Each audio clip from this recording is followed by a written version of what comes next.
There's one power, invisible, and you see it everywhere and every day.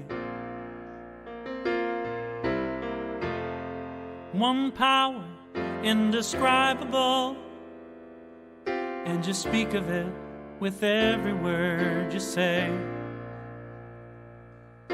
Mysterious until you know the truth. As simple as the love inside of you. Call it God, call it Spirit, call it Jesus, call it Lord, call it Buddha, Baha'u'llah, angels' wings or heaven's door. But whatever name you give it, it's all one power, can't you see? It's the power of the love in you and me. One power, one power. Good morning and welcome to the Center for Spiritual Living, MIDTOWN, Atlanta. Such is the nature of God that all it asks and all it wants is the opportunity to appear. And you are that opportunity, and so am I. And so it is. Whoever you are, whatever path brought you here today, please know that you are welcome and celebrated. We know who you are. You are an individual expression of the divine life, which we all live. Our life is an opportunity to be someone unique and wonderful. Whatever your ethnic background, religious affiliation, however you know yourself and describe yourself, your pronouns of gender identities, we are glad you are joining us today. You're welcome to be a part of this community, whatever way serves you. We are a strong, open, globally connected community centered on the clarity of principle through teaching, service, and practice. We create a safe and respectful environment that supports healthy spiritual growth, and that's our vision statement. So for a better understanding of who we are and what we teach, please listen to this Declaration of Principles, which was written by our founder, Ernest Holmes.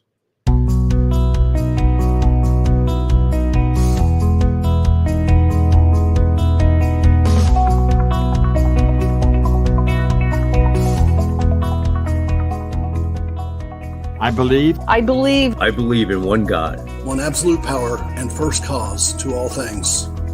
I believe that this power is perfect love and creates out of a desire to express love. I believe all thought is creative, and how I choose to think creates my personal experience. I believe in the unity of all life and the immortality of the individual soul, forever unfolding. I believe in the eternal goodness, the eternal goodness of God, the eternal loving kindness, and the eternal givingness of God to all. And so it is. And so it is. And so it is.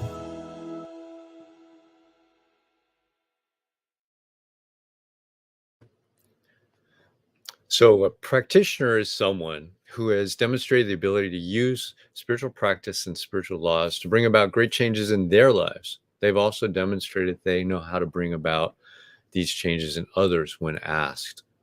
Licensed by Centers for Spiritual Living, they are available to you as spiritual guidance counselors and support you in areas that you're looking for assistance in. And you can contact them through our website, cslmidtown.org. Today, we've got one of our amazing practitioners. She's one of our co-lead practitioners, and to share with us some good ideas and affirmative prayer called Spiritual Mind Treatment. Welcome this morning, Maya Fuller. Greetings. Good morning. Good morning, CSL Midtown. Good morning, everybody. I am just pleased to be here with you. As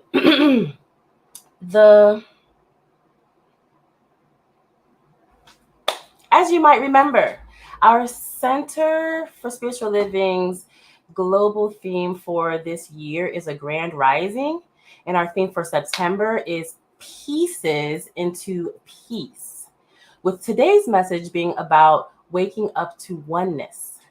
We're going to be blessed with a wonderful message this morning by a speaker who's new to us. Her name is Reverend Annie Nelson, And her talk is going to be about finding peace and freedom through forgiveness.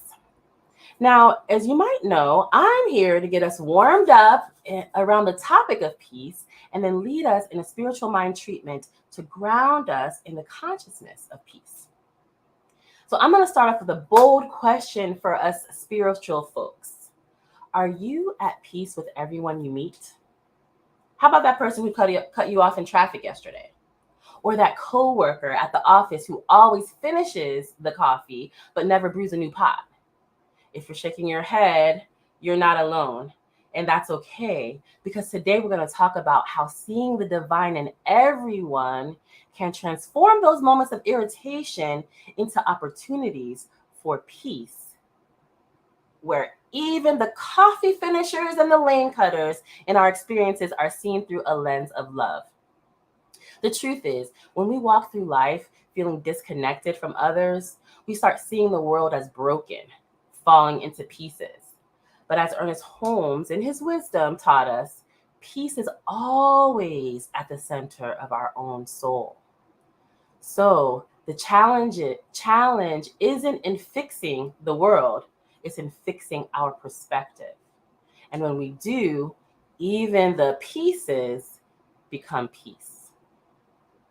In Ephesians 4:4-6, the Apostle Paul is said to have written, "There is one body and one spirit, one God and Father of all, who is over all and through all and in all." Now, the scripture doesn't say one body except for your nosy neighbor, or one spirit unless you disagree with that person on social media. It says one. This means we're all a part of the same cosmic family, a family where even those quirky relatives that get on your last nerve are connected to the same divine source. We are all in this together. So why does it sometimes feel like we're disconnected? Well, it's because we're stuck in what CSL is calling the illusion of otherness. It's like those optical illusions where you stare at the picture and you see either a duck or a rabbit or a young, beautiful woman or an older, wrinkled woman. Except in life, instead of seeing a duck or a rabbit or a young woman or an older woman, we are seeing me and them. And let's be honest, most of us see a lot of them. But the truth is, this illusion of separation is exactly that, an illusion. As Ernest Holmes teaches, we are all individualizations of the one spirit. It's like we're all different radio stations playing different songs, but we're tuned into the same divine frequency. And this teaching that CSL teaches offers that when we recognize this, the world can stop being a battlefield of differences and become a celebration of diversity. This topic reminds me of a time when I was standing in line at a grocery store, and there was this man ahead of me, clearly in a hurry, tapping his foot, sighing loudly, glancing at his watch every 10 seconds. And I noticed myself being critical of what I was calling his rude, childish behavior. But then I thought, I wonder if I ever act like that, or in what circumstances might I be acting like that or want to act like that. So I thought maybe he's not just impatient. Maybe he's rushing to pick up his sick child at school. Sometimes life throws us last-minute curveballs, and he could be dealing with one right now.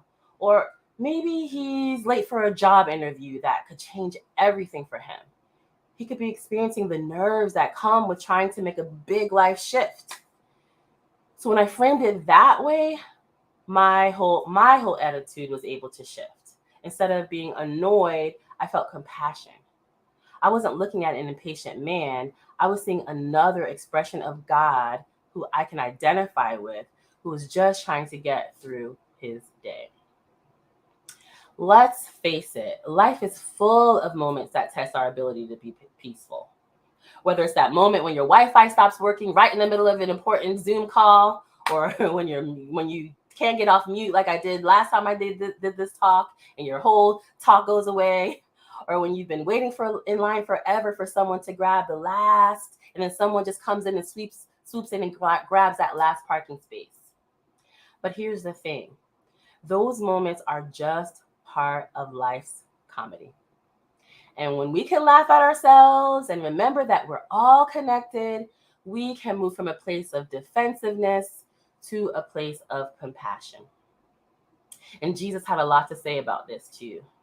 In Matthew 5:9, he said, "Blessed are the peacemakers, for they shall be called the children of God."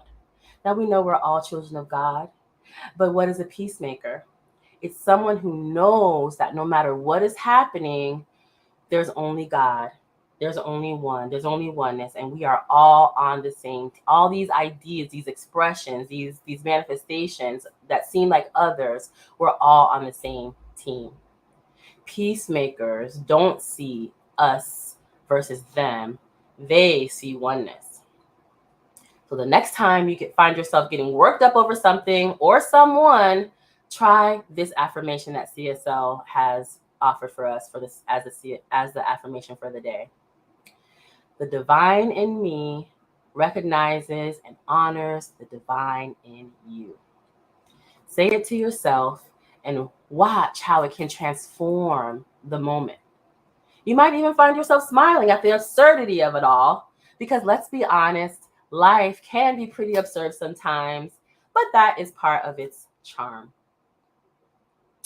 So my friends, as we walk through this week, let's practice waking up to the oneness. Let's remember that no matter how many pieces we see around us, peace is always available within us.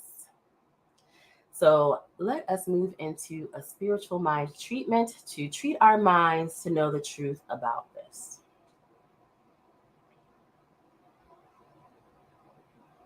I know that there is one presence, one power, one divine source that is the essence of all life. This presence is the foundation of love, peace, and harmony. It flows through all creation, connecting everything in perfect unity.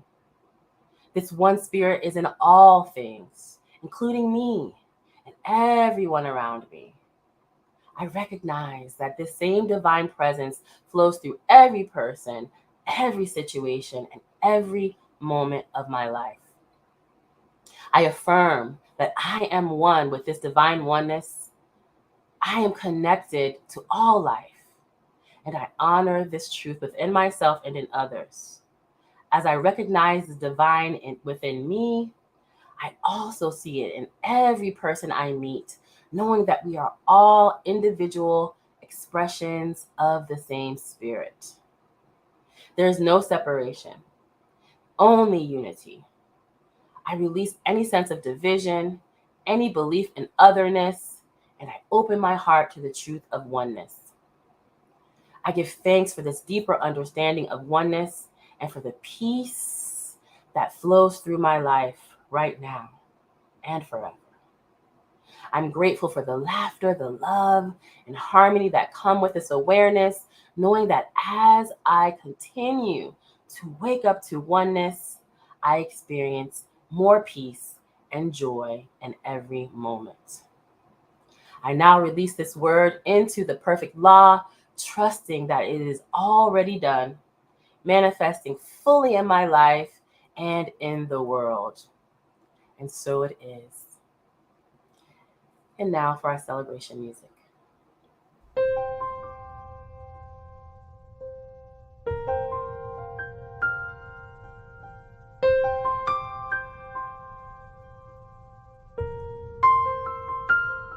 I forgive you. Will you forgive me? I didn't mean to hurt you. I just couldn't see your point of view, your hurt and pain. Forgive me now. Let me try again. Will you forgive me? Will you take my hand, look me in the eye, and understand? Sometimes I just don't know the things I do. only wind up hurting you, will you forgive me?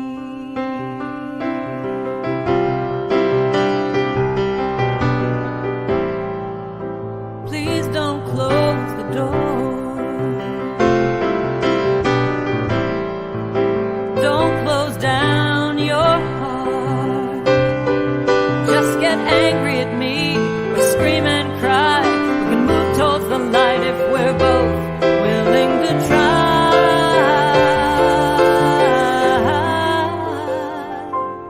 I forgive you. Will you forgive me? I know that love is our destiny. We stumble and fall, but we learn and grow, and together we'll find what our hearts already know. Will you forgive me? I'll forgive you. Will you forgive me? I'll forgive you.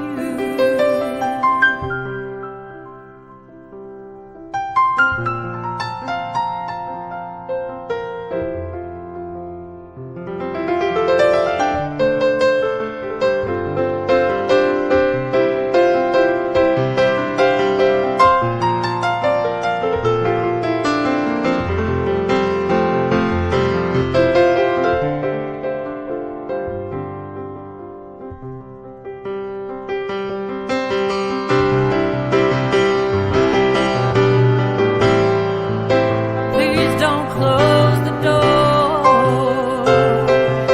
No, don't close down your heart. Just get angry at me or scream and cry. We can move towards the light if we're both willing to try.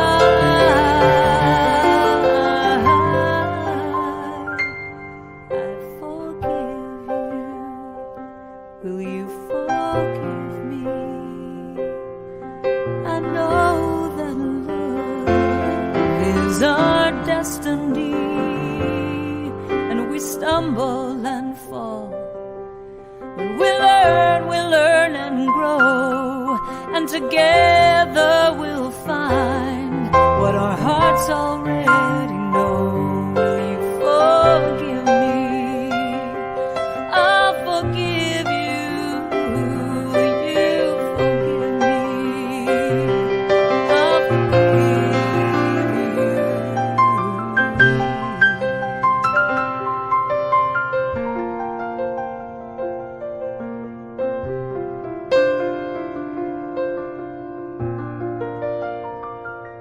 forgive you. Will you forgive me? I'll forgive you. Will you forgive me?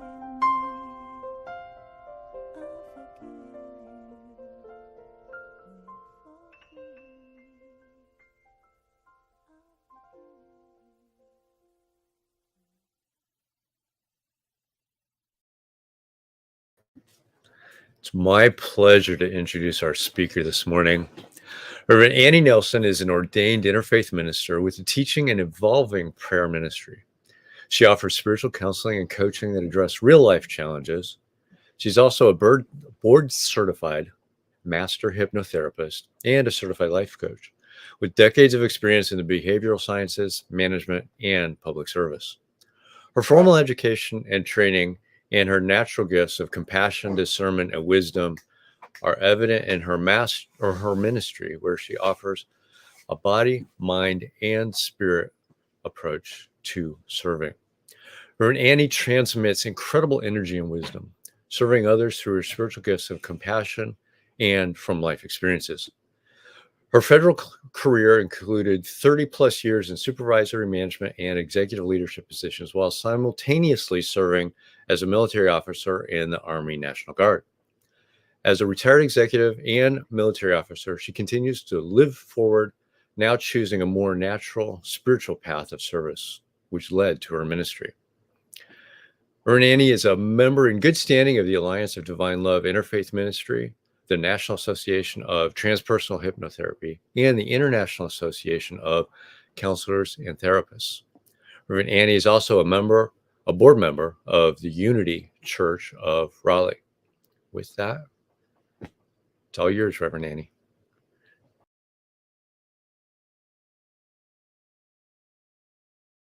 Thank you very much. May peace be with you this Sunday morning. And I thank the Center for Spiritual Living MIDTOWN for this invitation to share my thoughts with you here today. And what a beautiful song on forgiveness. Thank you guys for that. I really love that. Okay. So I start with a thank you, God, for the spiritual journey that brings us together as kindred spirits and spiritual seekers of truth, right? And so it is. Let me begin with a spiritual inspiration from the Bible. It's one of my favorites that fits perfectly for what I'm talking about here today. And it's from Matthew 18:21 through 22. It says, "Then Peter came to him and asked, 'Lord, how often should I forgive someone who sins against me? 7 times?' And Jesus replied, 'No, not 7 times, but 70 times 7. And to me, we're being asked to forgive without limitations.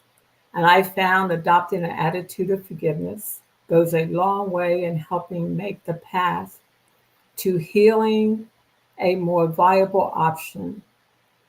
For healing past transgressions takes courage, faith, and lots of practice. My mother used to say, prayers are good, honey, but at some point you have to get up off your knees and do something. And for me, that doing something has always been a practice that supports a shift in my thinking about what I was doing and how I was doing it. You know, as I was preparing my talk for today, I received my September edition of Signs of Mind magazine. And I saw that this month's daily guides start with the quote, "Forgiveness says you are given another chance to make a new beginning." That quote is from Bishop Desmond Tutu, and it was right on time. For as I read that, it reminded me that our spiritual teachings also talks about how change and new beginnings are a critical step on the path of self-actualization. That journey of becoming, evolving to our best self, living our highest good. And as with anything else, our evolution is helped along with practice. Whether you're practicing to become physically, emotionally, mentally, or spiritually stronger, everything you do gets better with practice. And I hope after my talk today, you will consider joining me in adopting a practice of forgiveness. For life gives us many opportunities to forgive ourselves and others. So let's not squander this gift. Taking on an attitude of forgiveness opens our hearts to experience the connection to the divine within. God, the good. Even our thought patterns are a product of practice. And that's where I'm going to start today, with looking at how powerful our racing thoughts, our beliefs, our thinking is to the quality of our lives. You know, I liked how practitioner Maya told us a little story about her standing in line. That was a good example of how she actually paid attention to her thoughts, those racing thoughts that was going on, and made a conscious decision to shift into her divinity, right? So a healing practice of forgiveness can help us in acquiring this peaceful existence, which is not only desirable, but possible. And throughout my talk today, I have sprinkled little nuggets, you know, those sacred words of wisdom from Signs of Mind articles, words that have inspired me, and I hope that they inspire you as well. So let me start with saying that in my ministry, I see and hear so much of what I believe to be self-inflicted suffering. Self-inflicted because the only thing we really have control over is our thoughts. And when our thoughts are out of control, when our thinking has been hijacked with fear-based thoughts, then it's no wonder we feel that our lives are out of control. Whether you're aware of it or not, on a cellular level, your thoughts impact your health and well-being. They are dictating your actions, reactions, and responses to circumstances and situations occurring in your life. So let's take a moment and ask ourselves, how can I experience peace in this moment, in this present time, where I'm thinking about how to react or respond to a particular situation or event? How can I escape the dark emotions that seemingly come out of nowhere, creating sadness, worry, fear? How can I calm the chaos of my thoughts? I say it's a choice, and it's also that we must take responsibility of our thought patterns that drive pain, worry, anger, dis-ease, fear, all arising in us from what? Fear-based thoughts. You know, I love the Star Wars movie character Yoda, and a famous quote from him that still resonates with me to this day is, "Fear is the path to the dark side. Fear leads to anger. Anger leads to hate. Hate leads to suffering." For me, this wisdom from him reminds me that I must continually take a personal inventory of where my thoughts are going, particularly those fear-based thoughts that can inform your life into a downward spiral of despair, anger, addiction, pain, and othering. And when I pause and really think about it, I realize it's all a matter of choice. Yes, choice. We're making choices throughout our day. Every moment in time, we're making choices, be it big choices like, a major purchase of a house or a car, or leave a relationship or not, or maybe small choices like, do I turn left or right, or do I buy this chocolate candy, whatever. Wherever we are always making choices. And many times we're doing it unconsciously.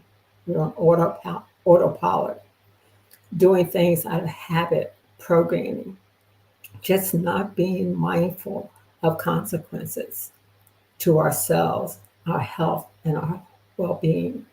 So we experience bad things in life. We all do. I remember the Dr. Seuss story, right, where he once advised, when something bad happens, we have three choices. You either let it define you, you let it destroy you, or you can let it strengthen you. And I encourage you to take the path to be strengthened, to do better, be better, to choose wisely from the bad things that happen in life. Gain the strength, be strong, courageous, live forward, grounded in faith, and a practice of forgiveness as you continue to evolve to your best and highest good, right? And we do this not just for ourselves, we do it for all concerned, not just for our loved ones and our friends, but all mankind, for we are one in spirit, as Maya reminded us, right? So we must remember the golden rule: what we do to others, we do to ourselves. Oneness. So as you look at the pieces in peace, which is the theme for this month in Signs of Mind, I say you must take a careful look at your thoughts patterns, your thought pattern, for it becomes difficult to experience or express any level of peace or recovery from bad choices when your thoughts are clouded with past mistakes, hurts, anger, unforgiveness, fear. The writer-teacher Richard Rohr has a podcast, and in one of his series, he dwelled very deeply into this thing called thought and how we think. And these were his words: "We do not think ourselves into a new way of living. We live ourselves into a new way of thinking." Now, I found that to be a pretty deep and insightful message. And it made me think about how living my life influences my thinking. And while it's a powerful insight to contemplate, for me in the immediate, it only reinforced how connected my life experiences are to my thought patterns. Because thinking comes from our thoughts, right? So I'm living out my thought pattern. All thoughts held in mind produces after its kind. Okay, makes sense. Still with me? So let's take a deeper dive into thoughts versus thinking and try to connect the dots, if you will. Thoughts are defined as self-rising, right? They can appear out of nowhere, and they typically trigger a story linked to an emotion. So thoughts are self-rising, while thinking is a choice. Think about that, right? So random thoughts drive our emotions, which drives our thinking, which dictates our reactions or responses in any given situation or circumstances. So if we remember that thoughts are self-rising and thinking is a choice, then we can look at taking responsibility for our thoughts. In other words, we can try to get them under control. Because if our thinking is being held captive to fear-based thoughts, we get to experience the emotional chaos of those negative energies that come with fear. Right? Fear, like love, is an intrinsic part of our nature. It's there for us to tap into when needed. So fear is not a bad thing when used properly. But love and fear cannot coexist.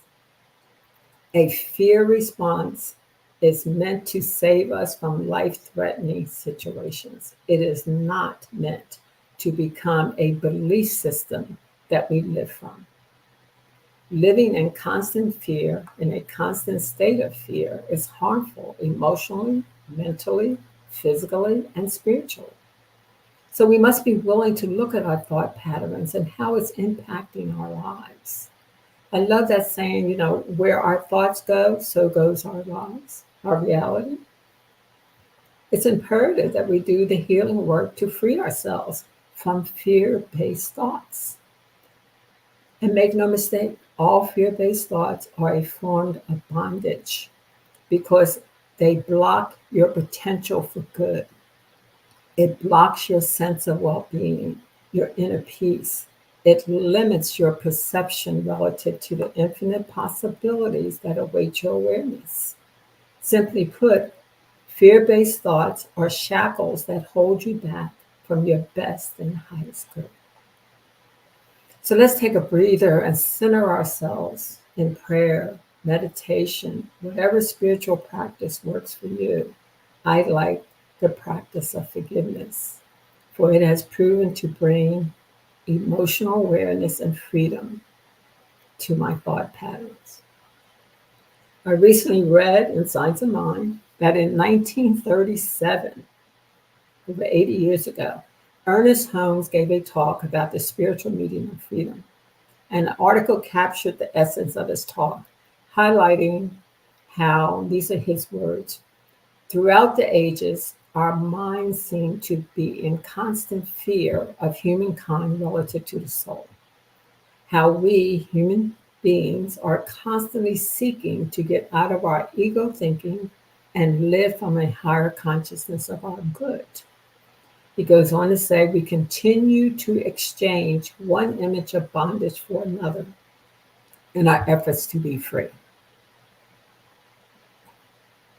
Free from what, you ask? Free from the shackles of fear-based thoughts, those thoughts of lack, superstition, uncertainty, pain, dis-ease, poverty, anger, resentment, suffering, othering. We cannot outsource our happiness, folks, because happiness, like peace and joy, comes from within. So we must do the work. And the spiritual practices are on the table of choice. This freedom Hum talks about is spiritual freedom, free to experience that peace and harmony that dwells from within out. And one of the most powerful tools to help us experience this spiritual freedom is forgiveness. Yes, I sound like a broken record, but there it is, right? A practice of forgiveness is hard work, but it's necessary to our overall health, well-being, and the expansion of our soul. You can't forgive others and not forgive yourself. That's replacing one type of bondage for another. Ernest Holmes also says all forgiveness is self-forgiveness. And in the book, Beyond Codependency, there's a quote that I like to share with you. It said, this is an anonymous person speaking, it said, she or he said, some of my feelings have been stored so long, they have freezer burn. Wow. Now, while that may sound funny or make you smile, it's not a good place to be, for it's a cesspool of unresolved issues that person is acknowledging. So while the peace and spiritual freedom is possible, it takes work. And if we can get control over our thoughts, maybe we can stop this obsessive focus on what's wrong and, what I might be doing wrong, real or imagined, and focus more on what's right, the good that's there for the asking. Then maybe we can send more of these good thoughts into the collective consciousness. And that's a good thing for all. I say yes. As spiritual seekers, we believe everything manifests starts in mind. All thoughts held in mind produces after its kind. Is that not one of our mantras? Again, all thoughts held in mind produces after its kind. So if we truly desire to stop being held hostage to fear-based thoughts, we must be mindful of them and start a practice that allows us to see and act on what you are hopeful for instead of what you are against. A practice that helps you master your thoughts so that you're no longer immersed in negativity. A practice that allows you to change the energy in yourself with the energy in your environment from negative to positive. I believe in affirmative prayer. So maybe you create a mantra or a prayer practice affirming that you are healed from all fear-based thoughts. Taking steps to address any long-held belief that no longer serves you and the highest good puts you on the path of healing, on the path to peace. And any work involved in any healing process becomes more viable when you have an attitude of forgiveness. We are here to evolve, so let's do the work. For me, gratitude and forgiveness go hand in hand, and I've experienced, seen, and learned that almost all healing starts with forgiveness. There's another good quote from Richard Ward. It says, in forgiveness, we live out the true self and not the tiny self that's always offended and complaining. Without forgiveness, nothing new happens, and we remain frozen in a small past. I don't think any of us want that. So again, I invite you to join me in this forgiveness practice and let go and let God. The great Martin Luther King Jr. once said, forgiveness is a constant attitude, not just an occasional act. And that's what I'm inviting you to think about. We are in this human journey to learn, to grow, to evolve, and we've been blessed with the gift of choice. Choice is to get a better understanding of how our thoughts impact our thinking. Choice is to use the spiritual tool of forgiveness to heal ourselves and others. Choice is to control those dark thoughts whenever they arise and make the better choice to see the good, to allow your light to shine through. And the good news is, it's never too late. Never too late to pray, to be healed from fear-based thoughts. Never too late to ask for the peace that comes from being centered in the knowing that divine order is at play here. Never too late to learn a new way of thinking that aligns you with the divine within. Never too late to forgive or be forgiven. And I can attest to the fact that an attitude of forgiveness is valuable, for it can inform all aspects of your life for the better. You know, years ago, I set an intention to have an attitude of forgiveness. And it seems that at every opportunity, or maybe I should say, there were many opportunities that came my way to practice it. Yeah. Whether it was with family, friends, or just reflecting on my past, I found so many opportunities to heal with the practice of forgiveness. And it took practice. And living into my strength and successes gave me insights about my weaknesses, failures, and my fears. For me, having a practice of forgiveness taught me that when I made the choice to be a single parent, to raise a boy without his father present, I've learned to ask for forgiveness for not allowing him to have a voice, for thinking I had to be in control, so afraid of failure.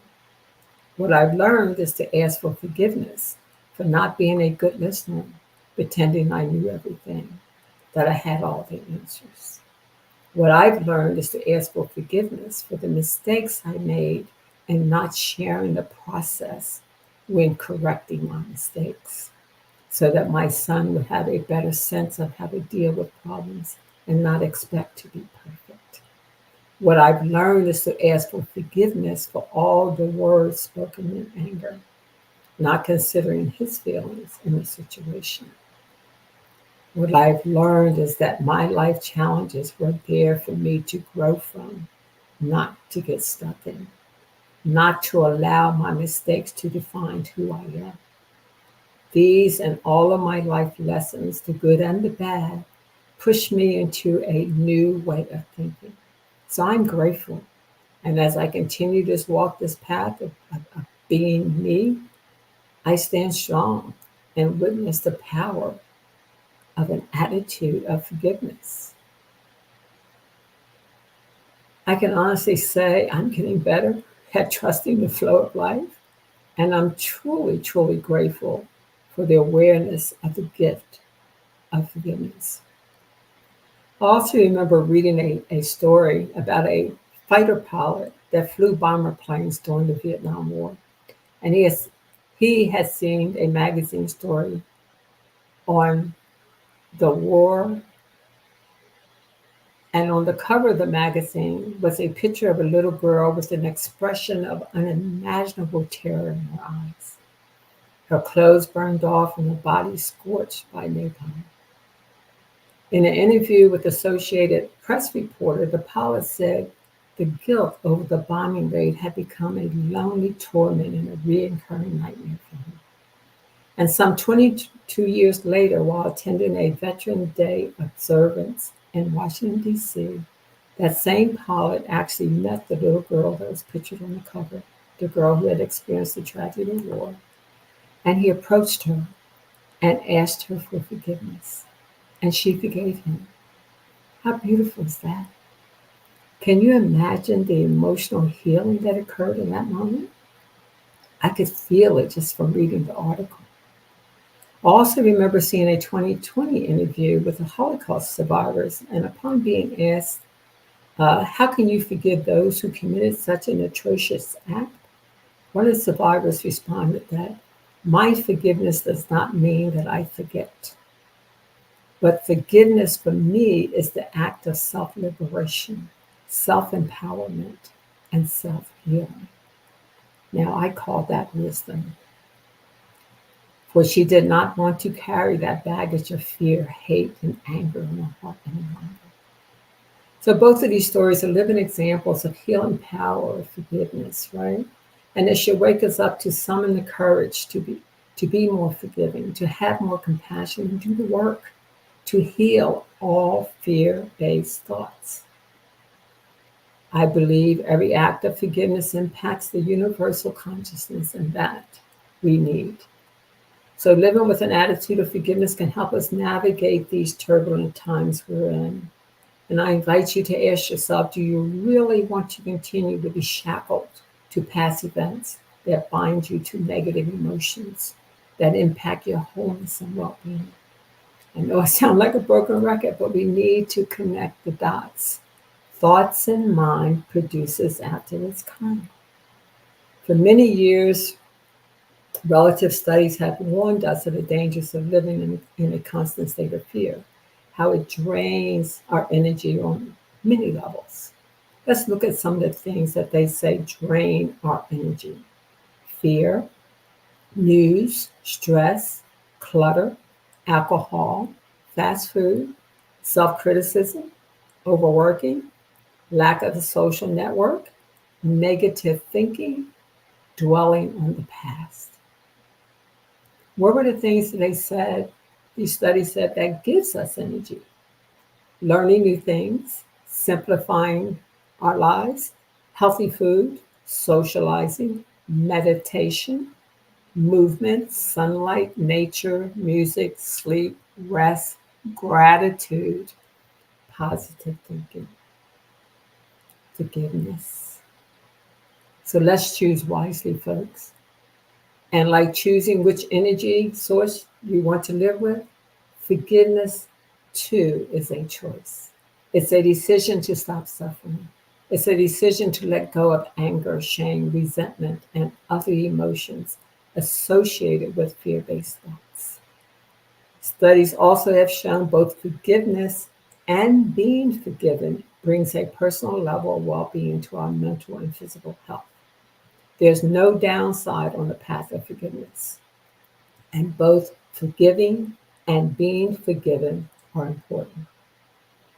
But we must do the work, starting with self-forgiveness. Let's unburden ourselves through whatever spiritual practice we choose to do, whether it's journaling, counseling, praying, meditation, whatever. Let's release the drama, the shame, the guilt, the pain, and get control of our thoughts. And let's do it without judgment or being critical of ourselves. It's a practice of healing. So you don't want to replace one type of bondage for another. Freedom comes through forgiveness. So again, I invite you to join me in this healing process, right? Let's experience the shift in consciousness to the spiritual freedom and peace we so deserve and desire. And the psalm also said, if our nature is one, the universe cannot be divided against itself. And we must get back to this unity of oneness to find the meaning of freedom. And this cannot be done without the attribute of forgiveness. So, as I take a deep breath and relax, I say, join me in adopting an attitude of forgiveness. So I'm now going to ask you to close your eyes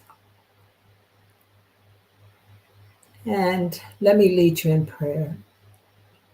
Let my words be your words.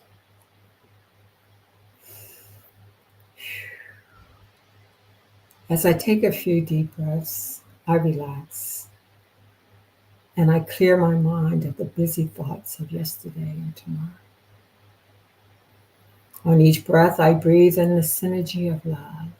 And as I surrender human judgment to divine discernment, my faith is strengthened. My consciousness is pure. My presence is peaceful. I understand that I heal as I forgive. And forgiving another and myself is a healing and freeing practice. A process that I enter into by choice with courage, strength, and faith. I accept what is, let go of what was, and believe in what will be. I understand that all change starts with self, and under grace And in perfect ways, I now release all my fear-based thoughts as I step into my future, cleansed and ready to live forward. I am blessed, and I am a blessing to all. And so it is. Namaste.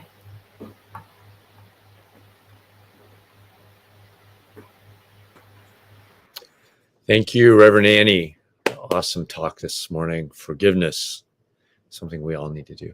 So, leading us into the next phase of where we're at. If you appreciated this talk today and the talks that we all have, I implore you to donate to the Center for Spiritual Living MIDTOWN. You can donate at www.cslmidtown.org/donate. Click on the QR code if you're seeing it on the screen. And here's our affirmation of prosperity. I live in a universe of abundance. As I freely and joyfully give, I join in the divine flow, and all that I share with life returns to me multiplied abundantly. And so it is. We got a few announcements this morning. I've got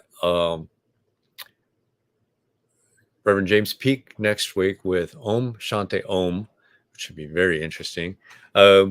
The discussion group, which we've got every Sunday at 10 a.m. before the service, so you can join that on the Zoom link. If you go to the cslmidtown.org website, it will take you to the link for the Zoom for that discussion group. They are going through the Science of Mind textbook all the way through. So as long as it takes to go through that, you can join on that, have that discussion. And as a reminder, in October, if you're going to join us in person, it's the second Sunday of the month, not the first. So the second Sunday of the month for our in-person on October. I want to thank Maya this morning for being our practitioner today. And if you want to join us for discussion with Reverend Annie, join us on the Zoom link as well. Go to cslmidtown.org, scroll down to the Zoom link, click on the Zoom link, and get the little code to get the passcode to get into that meeting. Now it's time for our affirmation of life. I leave this place now knowing something better than I knew before. I go forth into the world with a heart full of love and a mind full of good sense. I look at the world in a greater way, knowing that I have within me everything I need to create the life I desire. I give thanks for this understanding, and I am grateful for the spirit of life that lives through me. So it is. We'll see you next week.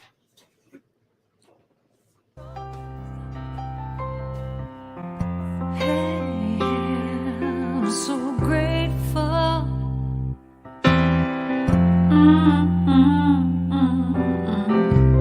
I'm so grateful. I'm so grateful. I'm so grateful for all that